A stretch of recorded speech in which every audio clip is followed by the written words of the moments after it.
नमामि संस्कृतम मीमांसा संस्कृत प्लेटफॉर्म पर आप सभी लोगों का स्वागत है।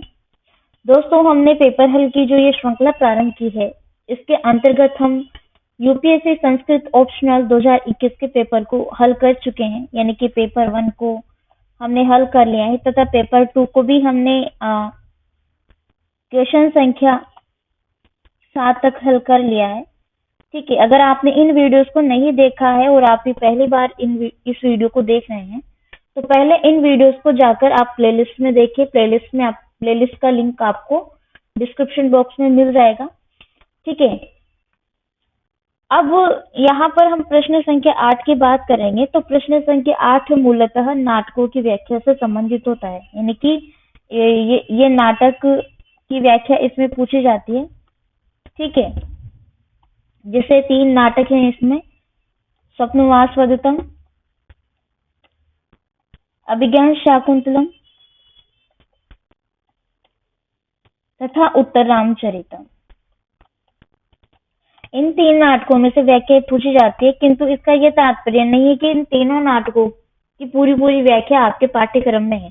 जब आप यूपीएससी का पाठ्यक्रम देखेंगे तो वहां पर यूपीएससी ने निर्धारित किया गया है सिर्फ इतने श्लोक आएंगे, ये अंक है। जैसे कि मैं बात करूं स्वप्नवासवदत्तम की, तो स्वप्नवासवदत्तम में अंतिम अंक है 6ठा अंक, वो पूरा आपको करना होता है। वैसे अभिज्ञान शाकुंतलम में भी 4th अंक पूरा आपको करना होता है। ये निर्धारित है, तो स्पेसिफिक उसी अंक को आपको प्रिपेयर करना है जो कि पाठ्यक्रम में दिया गया है। पूरा ग्रंथ या पूरा नाटक पढ़ने की आवश्यकता नहीं है, किंतु हाँ, कथा वस्तु आपको पूरी पता होनी चाहिए पूरे नाटक की कि एक्चुअल में इसकी स्टोरी क्या है, क्योंकि इसमें से प्रश्न भी तो बनते हैं आगे। तो वो चीज आपको एक तरीके से नाटक का सार पता होना चाहिए, कहने का मतलब ये है। ठीक है, तो चलिए अब आते हैं अपने पॉइंट पर। प्रश्न है अपना, अधोलिखिता नाम पद्या नाम प्रसंग निर्देश पूर्वकम व्याख्या कार्य, अर्थात नीचे लिखे गए पद्यों की प्रसंग निर्देश पूर्वक व्याख्या प्रस्तुत करनी है। यानी कि प्रसंग बताना है आपको। प्रसंग का मतलब होता है दोस्तों कि ये जो पद्य है ये कहाँ, कौन से ग्रंथ, कौन से अंक से लिया गया है तथा किस कवि के द्वारा ये रचा गया है, किस कवि की कृति है, ये बताना होता है। और संदर्भ का मतलब होता है दोस्तों कि इस पद्य में क्या संदर्भ नहीं है, अर्थात इस पद्य में क्या बात कही गई है, वो आपको प्रस्तुत करना होता है। तो प्रसंग आप 1-2 लाइन में बता करके उसी के नीचे उसका संदर्भ भी बताइए कि इस पद्य में मूलतः किस चीज से संबंधित है और क्या बात कही गई है। ठीक है, तो संदर्भ का कोई अलग से टॉपिक नहीं डालिए, उसी के नीचे लिख दीजिए कि भाई ये चीज इस पद्य में बताई गई है अथवा इस श्लोक में बताई गई है। ठीक है, तो आते हैं अपने प्रथम श्लोक पर। किं वक्ष्यतीति हृदयं परिशंकितं मे कन्या मया अपि अपहता न च रक्षिता सा भाग्यशलं लक्ष्महद वाप्त गुणोपघातः पुत्र पितुर्जनित रोष इव अस्मि भीतः। दोस्तों, ये जो पद्य है अर्थात श्लोक मूलतः स्वप्नवासवदत्तम से लिया गया है, अर्थात स्वप्नवासवदत्तम कृति से उद्धृत है।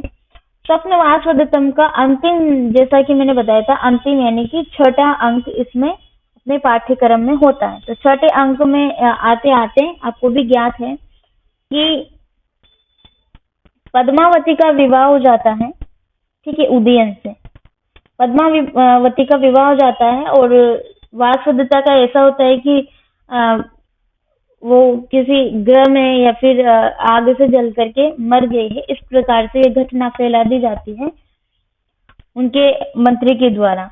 ठीक है, हालांकि ऐसा होता नहीं है, वासवदत्ता मरती नहीं है, वो जलती नहीं है, वो भी उसी समय वहीं उपस्थित होती है जब उनका विवाह हो जाता है उसके उपरांत।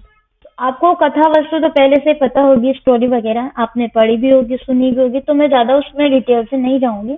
आपको सिर्फ इतना याद रखना है यहाँ पर। इसमें जो संदर्भ है वो यह है कि उदयन और पद्मावती का विवाह हो चुका है। अब विवाह उपरांत वासवदत्ता के जो पिता हैं वो एक संदेश भिजवाते हैं संदेशवाहक के द्वारा, वाहक कांचुकी के द्वारा, और उसके साथ में वसुंधरा जो कि वासवदत्ता की धाई माँ भी होती है, वो भी आती है। ठीक है, वो भी मिलने के लिए आती है। तो यहाँ पर वही संदर्भ निहित है कि वो यहाँ पर क्या संदेश देते हैं, और राजा इस पद्य को स्वयं कहते हैं। तो राजा इस पद्य में बोल रहे हैं उदयन। ठीक है, संदर्भ आपको समझ में आ गया होगा। एक बार इसके शब्दार्थों को समझ लीजिए ताकि आपको व्याख्या समझने में ज्यादा दिक्कत नहीं आएगी। देखिए, किम वक्ष्यति। किम वक्ष्यति का मतलब है, किम का तात्पर्य तो आप समझ ही गए होंगे क्या, और वक्ष्यति यानी कहते हैं या कहेंगे, इस प्रकार से वक्ष्यति भविष्य काल में। तो कहेंगे कौन, जो वो आए हैं संदेश लेकर के, संदेशवाहक कांची के और वसुंधरा क्या कहेंगे। ठीक है, इस प्रकार से हृदयम यानी हृदय से हृदय, परिशंकितम शंका से युक्त,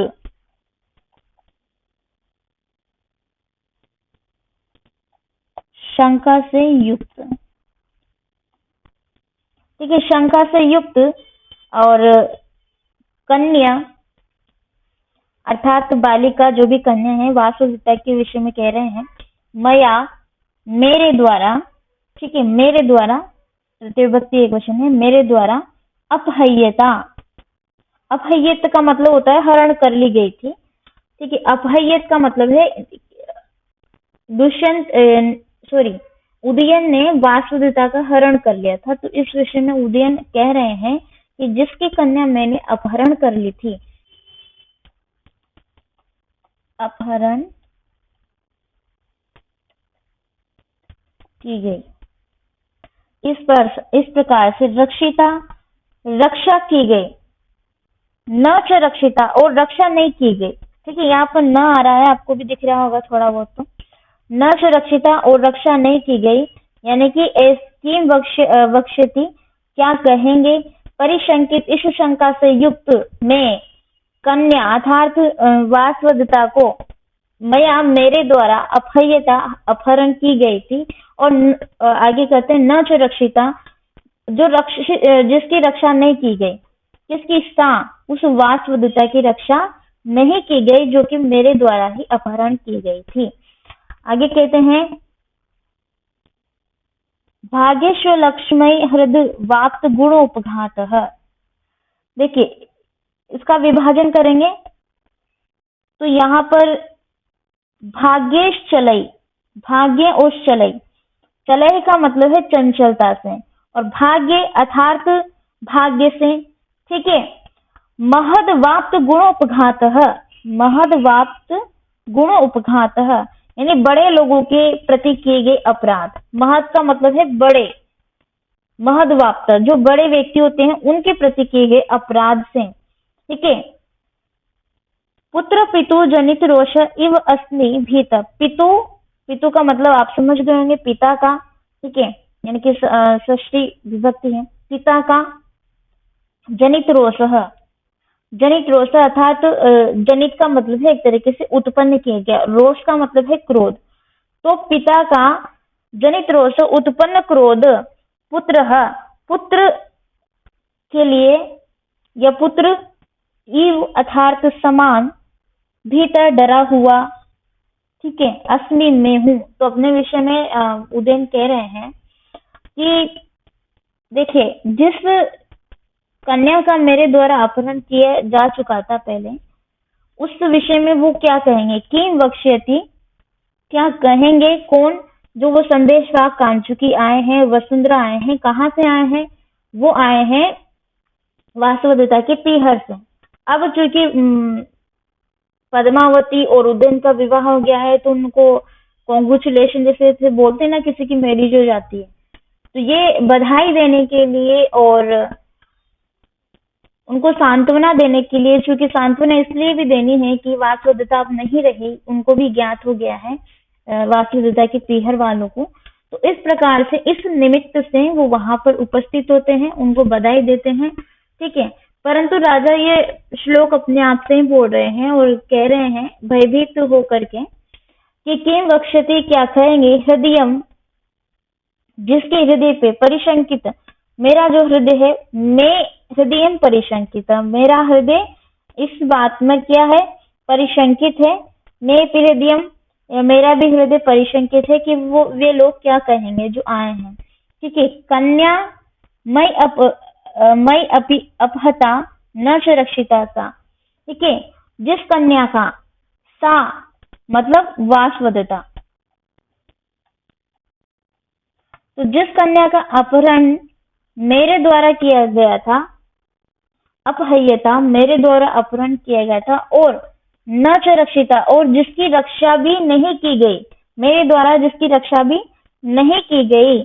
आगे कहते हैं कि चले चंचलता से, भाग्य से, महदवाक्त गुणोपघात, बड़े लोगों के प्रति किए गए अपराध जो होते हैं, पिता के प्रति पुत्र का क्रोध, पिता के लिए पुत्र का क्रोध ही उत्पन्न करते हैं, जनित अर्थात उत्पन्न ही करते। इव अस्मि, इसी प्रकार से मैं क्या हूँ, इव अस्मि भीत हूँ, भयभीत हूँ। ठीक है। इस प्रकार से उदयन कह रहे हैं।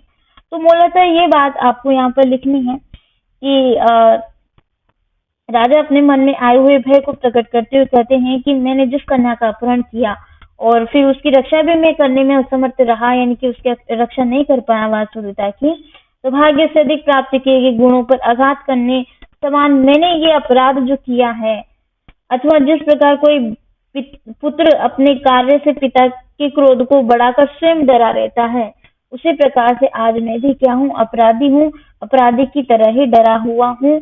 यहाँ पर कहने का तात्पर्य यह है, कवि ये का अभिप्राय यह है कि अपराध किसी भी रूप में हो, चाहे वो जानबूझकर किया गया हो अथवा अनजाने में किया गया हो, अपराधी को भय तो होता ही है।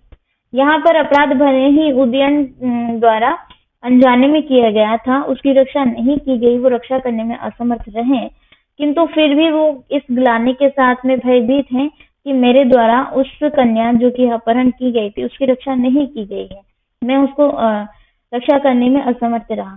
तो ये ग्लानि के साथ वो भयभीत हैं, और अपराधी कोई भी हो, अपराध जानबूझ के किया गया हो तब भी वो भयभीत रहता है, और अनजाने में किया गया हो तब भी उसके समक्ष वो भयभीत ही रहता है। तो यही कवि यहाँ पर प्रदर्शित करना चाहते हैं। ठीक है।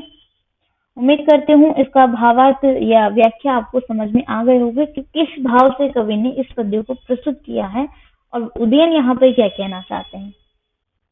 नेक्स्ट श्लोक है, अस्मान साधु विचिन्त्य संयम धनान उच्चै कुलं च आत्मनः त्वयि अस्याः कथम अपि बान्धौ कृतां स्नेह प्रवृत्तिं च तां सामान्य प्रतिपत्ति पूर्वकम् इयं दारेषु दृश्या त्वया भाग्य आयत मत परम न खलु तदवाच्यं वधु बंधुभिः। दोस्तों ये जो है मूलतः अभिज्ञान शाकुंतलम से उद्धृत हुआ है। अभिज्ञान शाकुंतलम नाटक से ये श्लोक उद्धृत हुआ है, और इसका चौथा अंक जो कि अपने पाठ्यक्रम में है, तो चतुर्थ अंक में क्या होता है इसकी कथा वस्तु आपको पता भी होगी, जैसा मैंने क्लासेस में बताया था, तो मुझे ज्यादा कुछ बताने की यहाँ पर आवश्यकता नहीं है। मैं सिर्फ इतना कहूंगी कि तृतीय अंक में दोनों का गांधर्व विवाह हो जाता है, दुष्यंत का और शकुंतला का। चतुर्थ अंक में महर्षि कण्व को ज्ञात होता है आकाशवाणी के माध्यम से कि दोनों का गांधर्व विवाह हो चुका है। ठीक है।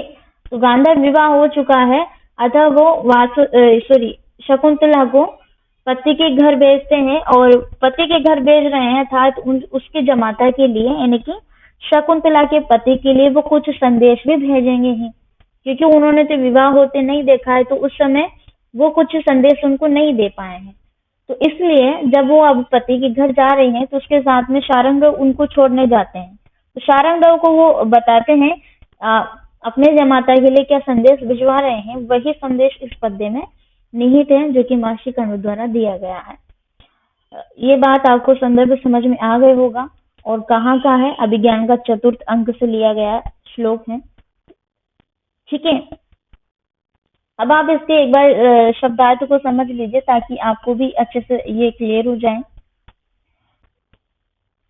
तो शब्दार्थ है, अस्मान साधु विचिन्त्य संयम धनान उच्चैः कुलं च आत्मना। अस्मान साधु, अस्मान का तात्पर्य है कि हम लोगों का साधु अर्थात भली भांति, विचिन्त्य विचार करके,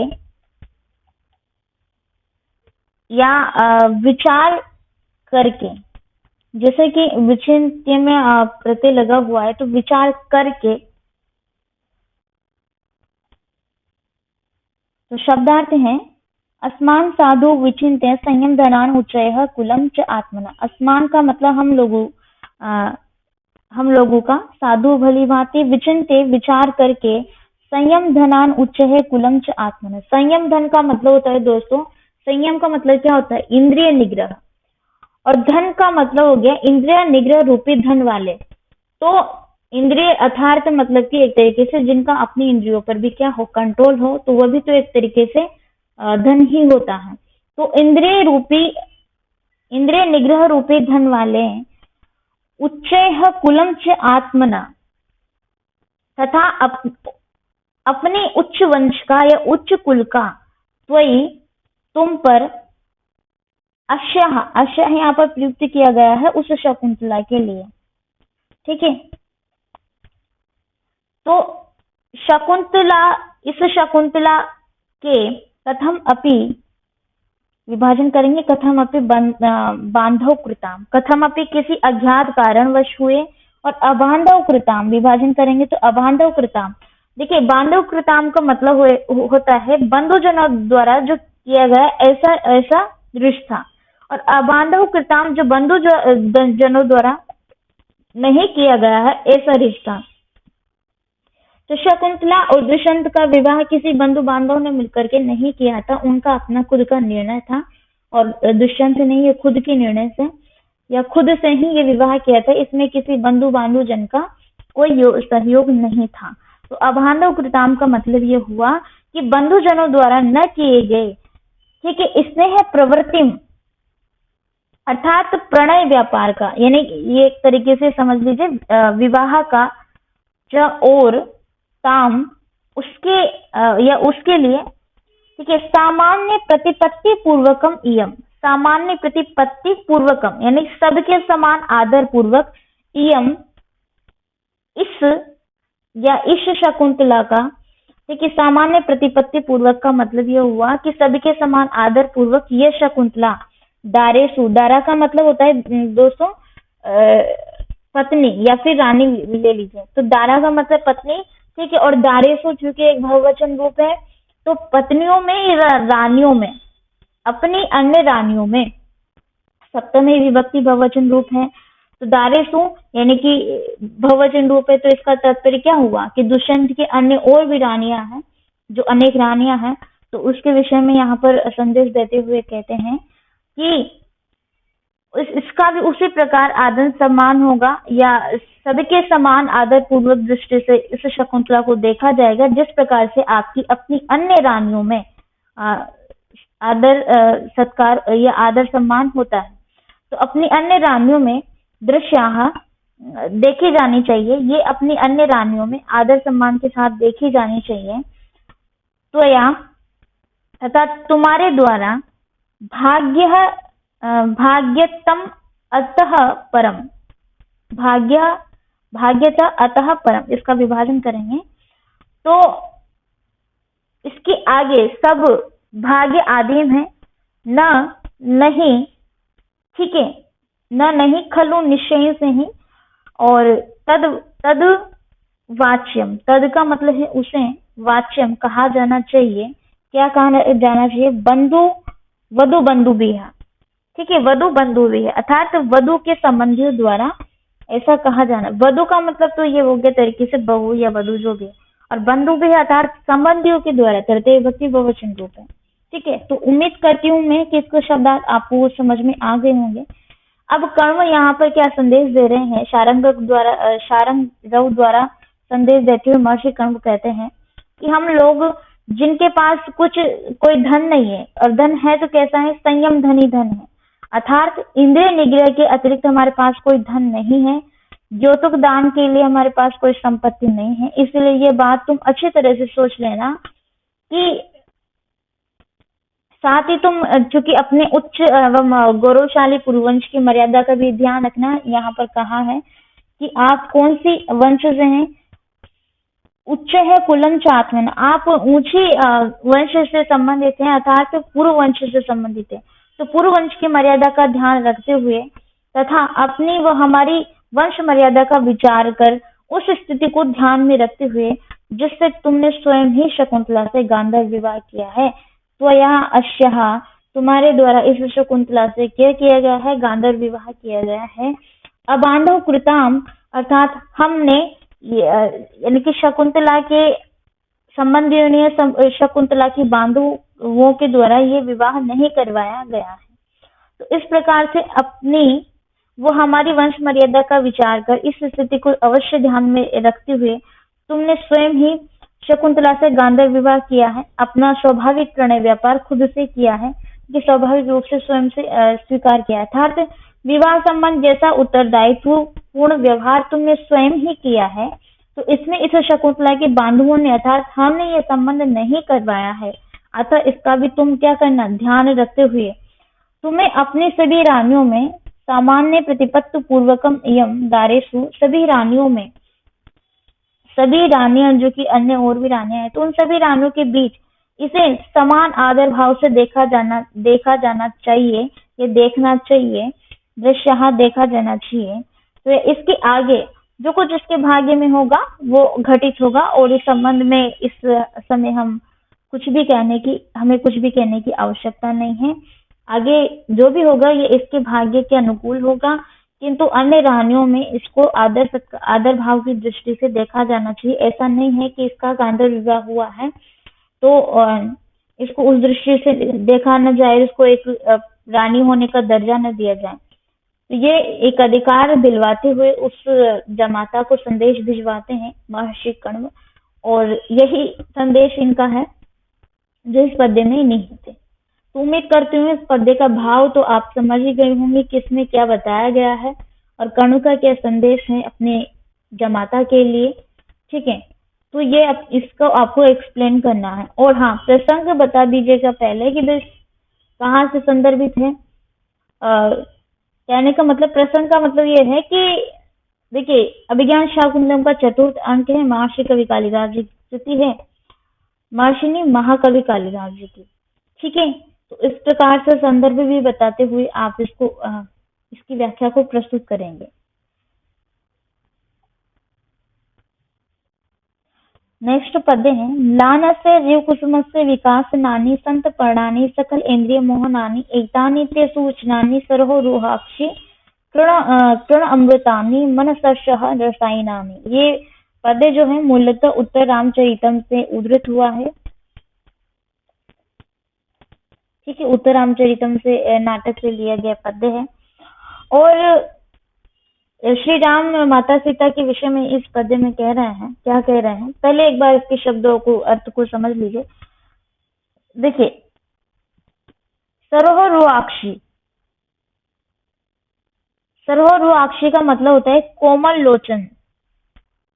अक्षी का मतलब तो आप जानते होंगे, नेत्रों के विषय में बात की जा रही है। और यहाँ पर सरोह रुह अक्षी अर्थात कोमल या कमल लोचने, जिसके लोचन किस प्रकार से है, कमल के समान है, उस प्रकार से कमल लोचने या कमल नेत्रों वाली।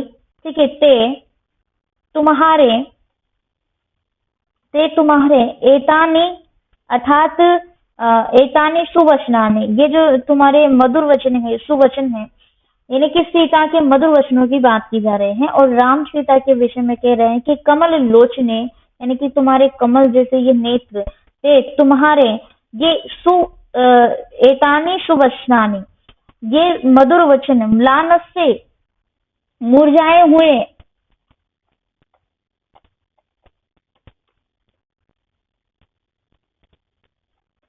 ठीक है, मुरझाए हुए जीव कुसुम से अर्थात जीवन कुसुम को विकास नानी का मतलब है विकसित कर देने वाले, संत पर्णानी। ठीक है, संत पर्णानी का मतलब होता है पूर्ण रूप से तृप्त कर देने वाले। ठीक है, संत पर्णानी पूर्ण रूप से तृप्त कर देने वाले, और सकल इंद्रिय मोहनानी, यानी कि सभी इंद्रियों को मोहित कर देने वाले।